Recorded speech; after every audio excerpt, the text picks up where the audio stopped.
Welcome to the special edition of Catching Exceptions. I'm Pete Navarra with Connective DX, and we are sitting here in this beautiful rotunda in the Mirage in Las Vegas, Nevada.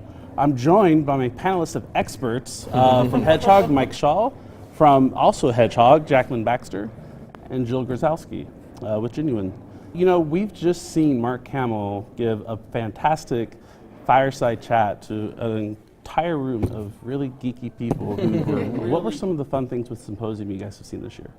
I'm a huge social media geek, so I love events like this that let me sort of test out various theories about social media. Provides a lot of data that I can then go back and analyze about the patterns of traffic. So it's been really fun to see how, especially since last year, engagement across social networks has really broadened. Last year it was mostly on Twitter, and this year it's spread out to Facebook and Instagram. The hashtag is everywhere. So it's really nice to see the community sort of embracing all of social media as a whole.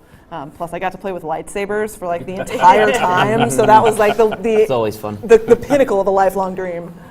To me, we've been going to symposiums now for like 5 years, and to see this personalization vision coming to life for clients, for all these different companies, it's huge. We've been talking about it for a while, but now we're seeing not just the POC of it in action, but also the results with it. And I think it's awesome. We finally hit that almost maximum capacity where everyone wants to get in and do it now. I think it's great for attendees to hear that stuff too, because it makes it so much more tangible for them, because a lot of times when you look at Sitecore, clients are only using like 10 to 20% of the functionality in there, so this gives those clients hope that, oh, that's something I could do too, and I think they're getting a lot of really good takeaways as to, all right, this is how I get started, this is how I get buy-in, and this is how I can move forward. Yeah, that's a good point. One of the reasons why marketers were only using 10 to 20% of Sitecore was because the marketing operations were either clunky to use.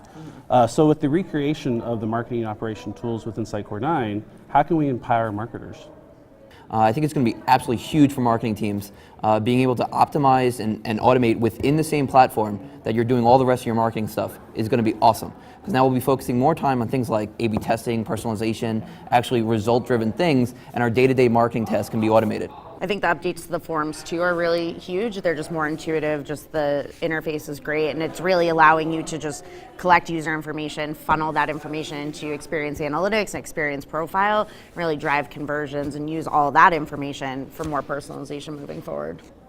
I really think it shows that Sitecore took the feedback that they received, especially from marketers and marketing teams, and put it to very good use. Because a lot of the tools that you sort of log into the marketing profile and the marketing panels as a first-time user, and you just take a look at it and you run screaming in the other direction. Like you just have no interest in using it at all because it looks nothing like the tools that most marketers are using on a daily basis. Yeah, with the slate of tools that they've created in Sitecore 9, that really allows the marketers to drive personalization and work with customer journey.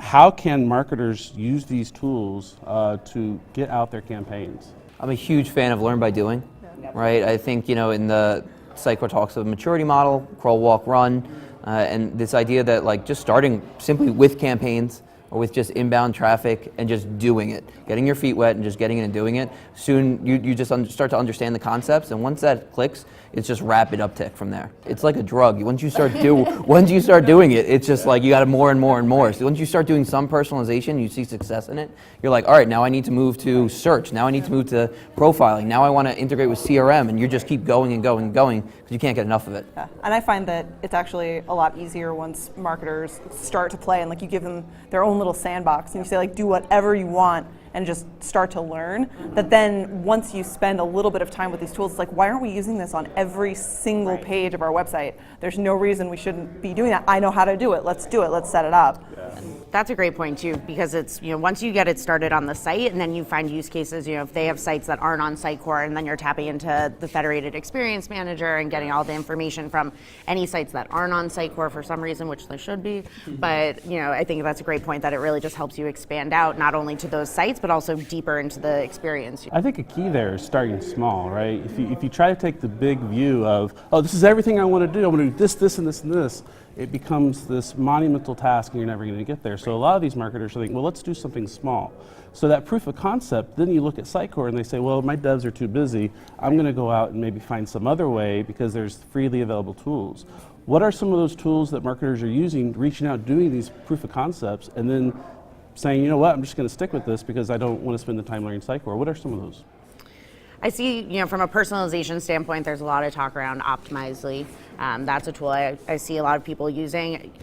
With any additional tool that you're bringing into your stack, it's just more information and data that you have to integrate in the long term, and creating that consolidated reporting language can be really difficult. But I do see Optimizely out there a bunch, and I know that there are a bunch of others. Yeah, as I said earlier, I'm a social media geek, so the platforms that I see people using are I see Hootsuite, I see Sprout, I see Sife is one that keeps coming up a lot.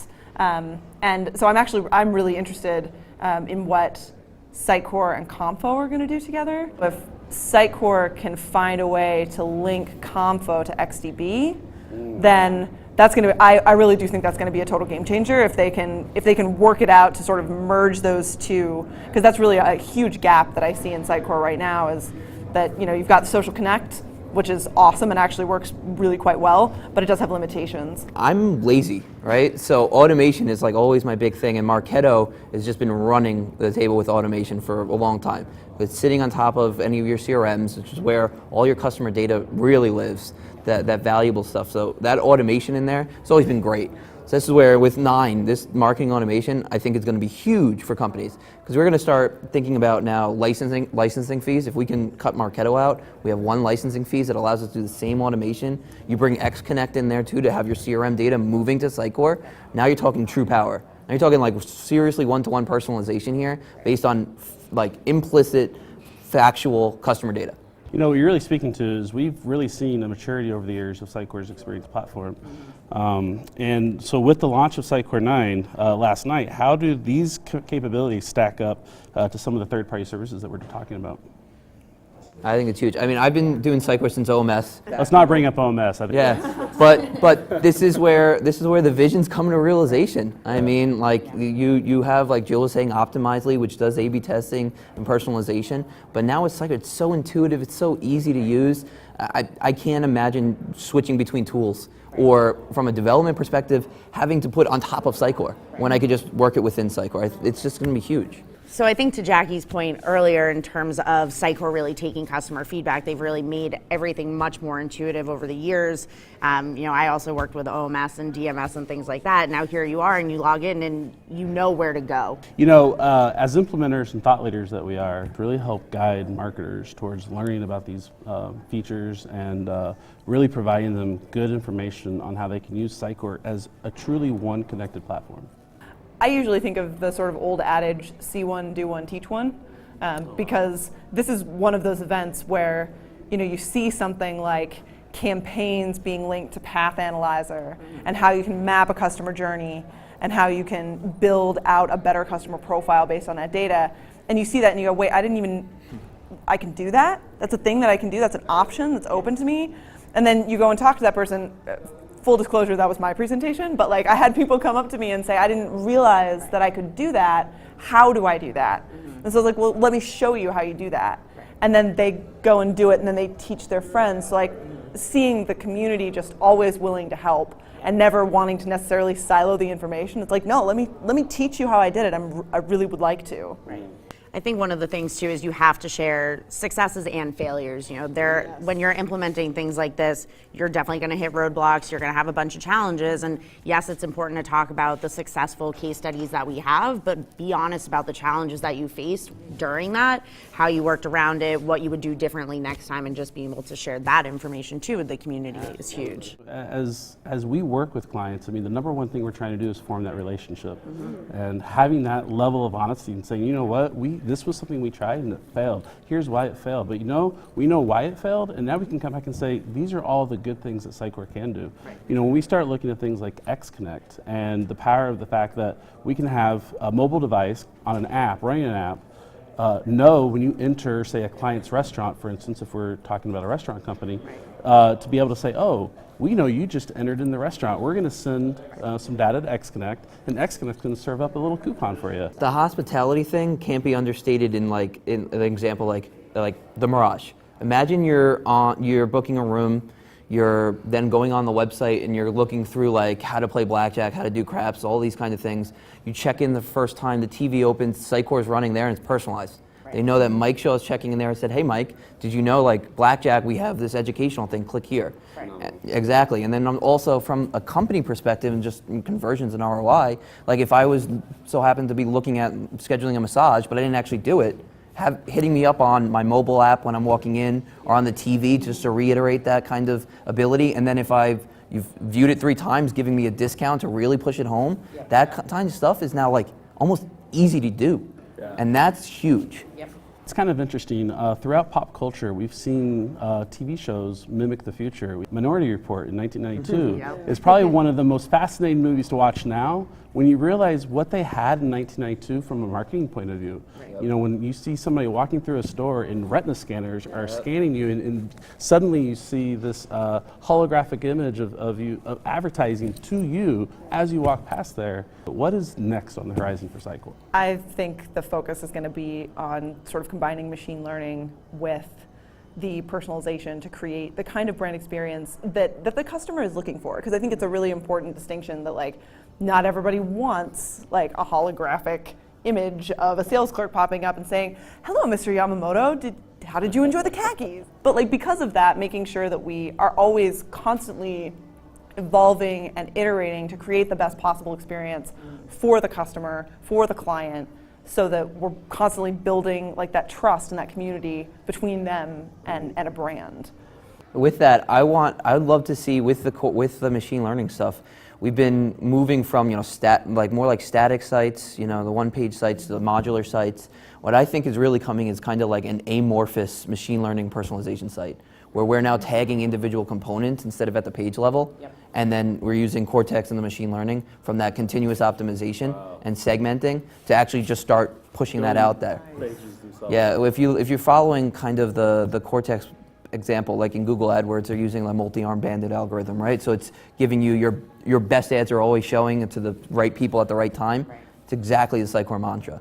So that's where I see that modularization that Sitecore has been pushing for a few years now, coming together with machine learning for this idea of this more now almost amorphous site. I'm just making a folder of content, and it's getting plugged in. It's great. As we wrap up this edition of Catching Exceptions, to a marketer who is having trouble enabling themselves to use some of these marketing features within Sitecore, what is some sage advice that you have for them? To Mike's point earlier, and as Jill agreed, like just get started. Find a demo site. Find a very small instance. Just find some place where they don't mind if you just start poking around and turning stuff on and saying, what happens if I do this or put this here? Because there's no faster way to learn than by doing. And I think it's reading too. Sitecore has a lot of resources out there. We all produce a lot of resources in terms of blog posts and white papers. We want to share our information, so just start reading, and 6 hours later. And to piggyback on that, it's the community. Sitecore for so long has been a dev-focused community, right? The devs are amazing and the community is amazing. But marketing's picking up. There's marketing channels in the Slack channel now, and we're all on it. If there's questions, you're hitting issues, chances are someone else is hitting those issues too. It's not just you. So just reaching out. Hit me up on Slack and just be like, hey Mike, I don't know what I'm doing here. Sitecore's strategy MVP program, I think in the last 4 years, has gone from 3 to 50. So you have a lot of experts, and we're continuing to gain more, and we love to share that stuff. I think that's really the emphasis, in my opinion. As a technology MVP, I look at digital strategist MVPs and I say, you guys are the ones that are going to help us really empower and engage and enable these marketers to get up to the point where then we can help implement these tools. So I think there's a lot to look forward to as we come through this. I also want to say, invite all the marketers to the Sitecore Stack Exchange. Absolutely. We don't want to just have dev-focused questions. We want to have those marketing questions, because that's what Google's going to pick up on when people start entering in those real-life questions. So, well, guys, I want to thank you so much for joining me. Thank you. And as we wrap up this edition of Catching Exceptions, thank you for watching, and have a great day.